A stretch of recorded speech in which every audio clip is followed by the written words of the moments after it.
Good morning, and I love you. So, about last night. For those of you that are like, what is she talking about?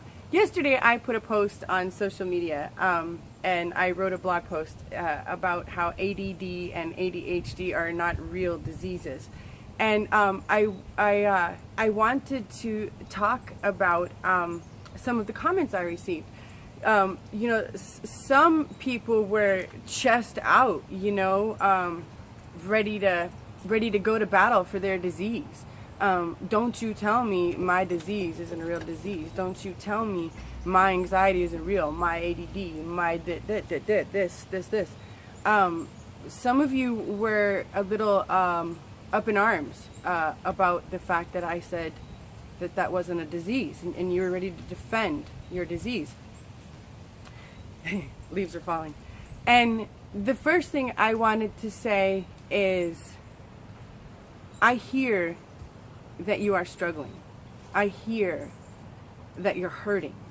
I hear that a whole lot of my brothers and sisters are in a state of shit. That anxiety is a real thing. That depression is a real thing, that ADD and ADHD, or an inability to concentrate, let's say, is a real thing for a lot of people. And I understand that. For those that don't know, I'm a recovering addict, alcoholic, bulimic, anorexic, self-hating, self-depreciating woman that has been given quite a few diagnoses with quite a few letters. I understand what it's like to live like that, to feel like that. I have battled with anxiety to the point where I can't breathe, I can't drive, I can't leave my house. I get it. I was not trying to say that that people aren't sitting in suffering and that shit sucks for a lot of people. That's why I'm talking about this. Because I know it stinks for a lot of people. I know how bad it stunk for me, and I know that it doesn't stink for me today. I know that today I'm not sitting with those issues. I'm not battling those same things. So, the first thing I wanted to say is, it matters how we talk about ourselves. Why do we want to own something and defend something and protect something that's not protecting us? So my first recommendation is to stop owning and defending that which does not defend and attempts to own you. It matters how we speak about ourselves and our reality, because we speak ourselves into our reality. We speak our reality into reality. It matters how we frame things. There's a huge difference if I wake up and I say, in the past I have been plagued with anxiety. Well, my past can be 1 second ago, as long as I'm living in the solution and I'm in it to win it today. If I wake up and that is my resolve and that is the way I speak about my reality, and I say, in my past I have been plagued with anxiety. But today I'm using the tools I'm learning and I'm living in the solution.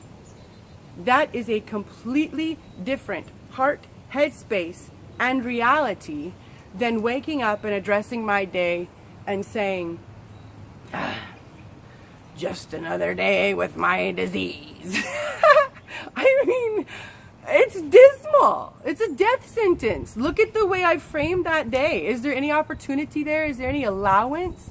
No. So what I'm saying is, I'm not discounting your clinical diagnosis. I'm saying choose how you frame it. Choose how you speak about yourself today. Choose how you speak about your capabilities. That's number one. Number two,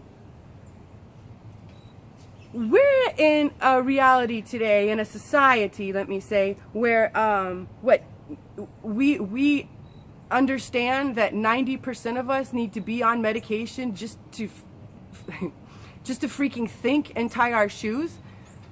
I mean, are you kidding me? And we're acting like, well, it's just part of the game. What are you on? I mean, like, what is that? do we really think, because I can't get my head around it, do we really think that that's God's best shot for humanity? Let me hand this down. I don't. And as we are God on earth, I refuse to accept that. I refuse to accept such a limited understanding of humanity, especially when we're the most capable creatures I can fathom. So would I challenge you to do today? Would I implore you? Would I pretty please ask of you is to simply allow the idea that when creating the ideal environment, let's say a conducive environment, not even ideal, let's go with conducive, when creating a good environment and adopting practices that are beneficial to one's health, if a human is mindfully living like this, creating a good environment for themselves, watching what they do, taking measures to recalibrate their existence, then said human can live in any emotional or physical, emotional and physical and spiritual state that said human desires. That there are not such limitations on us that we have to deal. I mean, like, well, there's a mandatory 5 diseases for your tour on Earth, okay? I want you to pick 3. You might get 5, but choose 3 because you gotta have 3. Like, that's the human tour guide? Like, that's the extent of the trip? I don't buy it. I don't buy it. And I don't buy it because I don't live that anymore. My life is so different. So I'm simply saying to you, please, open up your heart, open up your head, and allow the idea that you can create a better life for yourself. Each and every one of us can, by taking some simple measures to recalibrate our existence. That's it. Nothing more, nothing less. And, you know, to take it a step further, we're in Scorpio season right now. Death and rebirth, babies. Death and rebirth, babies. And, you know, we often think of, well, let me speak for myself. I grew up with this, you know, death is so final. Death is so, avoid it like the plague. I don't even want to talk about that. But, you know, there's a lot of parts of myself at this point that have died, that I have put to rest. Thankfully so. There's a lot of relationships I've had to put to death. Some of my big personal work in the last 6 months to a year has been learning to set boundaries in a multitude of ways, and in order to create a space for myself and an idea of myself and a presentation of myself that was loving to self.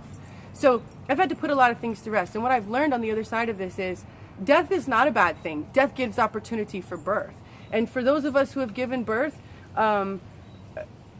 birth sucks. I imagine it sucked when I was getting born too. I don't know. I don't remember. But I know that giving birth was no cakewalk. And yet, what was on the other side of that? I mean, my gosh, would I ever give that up? No. Would I go through it 10 times fold? Would I go through it 10 more times? Yes, of course I would. So, during this season of rebirth, if you want to rebirth, if you want to really give yourself the opportunity to step into your power, to step into the life that you were designed to live, that you came to Earth to live, then blow the lid off the box. Blow the cap off. Allow the idea that it can be as good as you want it to be, and that it's within your power to take some steps and to bring that change, to do that for yourself. It's a beautiful thing. It's a beautiful thing, and each of us gets to do it. So since we're here, I figured I'd chat about it. Thank you for letting me share. Thank you for joining me, and I love you.